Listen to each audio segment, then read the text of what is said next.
بسم اللہ الرحمن الرحیم۔ السلام علیکم۔ آج میں آپ سے اللہ تعالیٰ کے ایک فرمان کے بارے میں بات کرنا چاہتا ہوں۔ اللہ تعالیٰ نے قرآن میں فرمایا ہے سورہ اعراف آیت نمبر 6 کے اندر کہ ہم لازماً پوچھ کے رہیں گے ان لوگوں سے جن لوگوں کے پاس ہم نے نبیوں کو بھیجا تھا، اور ہم نبیوں سے بھی پوچھ کے رہیں گے کہ تم لوگوں نے ہمارا پیغام انسانوں تک پہنچا دیا تھا۔ یعنی اللہ تعالیٰ نے نبیوں کو جو پیغام دیا تھا پہنچانے کے لیے وہ یہ تھا کہ اللہ کے سوا کوئی معبود نہیں اور اللہ ہی عبادت کے لائق ہے، اور کسی کو اللہ کے برابر یا اللہ کے ساتھ شرک کرنے کا کوئی اختیار نہیں ہے۔ دوسری بات یہ ہے کہ ہر نبی نے یہ پیغام پہنچایا تھا کہ آخرت میں اللہ تعالیٰ کے سامنے ہر انسان کو کھڑے ہونا ہے، اور اس کو وہ جو زندگی اس نے دنیا کے اندر گزاری ہے اس کو حساب کتاب دینا ہے۔ اور یہی چیزیں حضرت محمد صلی اللہ علیہ وسلم کو اللہ تعالیٰ نے پہنچانے کے لیے دیا تھا، جس کو حضرت محمد صلی اللہ علیہ وسلم نے پوری انسانیت کو پہنچانے کے لیے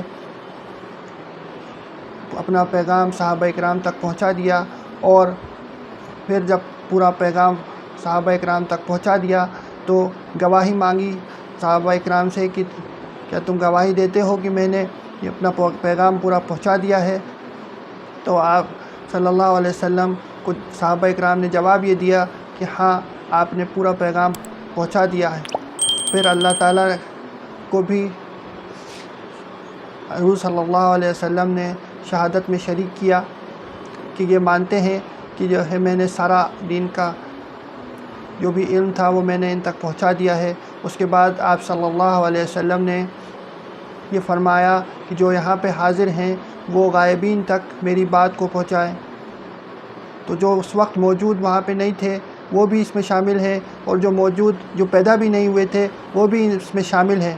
اور ساتھ میں حضرت محمد صلی اللہ علیہ وسلم نے یہ بھی ارشاد فرمایا تھا کہ ہو سکتا ہے کہ بعد میں آنے والے جو ہیں وہ تم لوگوں سے بہتر میری بات کو سمجھیں اور تم لوگوں سے بہتر عمل کریں۔ اس لیے یہ کام ہم لوگوں کو اللہ تعالیٰ نے جو دیا ہے اس کے لیے اللہ تعالیٰ ہم سے محاسبہ کرے گا آخرت کے دن۔ تو یہ ایک بہت بڑا کام ہے اور بہت بڑی ہم لوگوں کے اوپر کا مقصد ہے اور چنوتی ہے جس کو ہم کو پورا کرنا ہے، جس کو امت بھول گئی ہے۔ سورہ آل عمران کے اندر بھی اللہ تعالیٰ نے اسی چیز کو ارشاد فرمایا تھا کہ تم بہترین امت ہو، تم نکالے گئے ہو، تم بھلائی کا حکم کرتے ہو اور تم برائیوں سے روکتے ہو اور ایک اللہ کے اوپر ایمان رکھتے ہو۔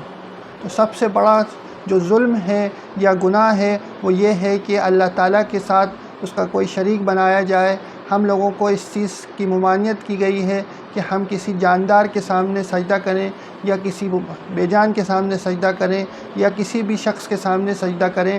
ہم لوگوں کو اس چیز یا کسی قبر کے سامنے سجدہ کریں یا کسی اور طریقے سے بھی اللہ کا ہم شریک بنائیں۔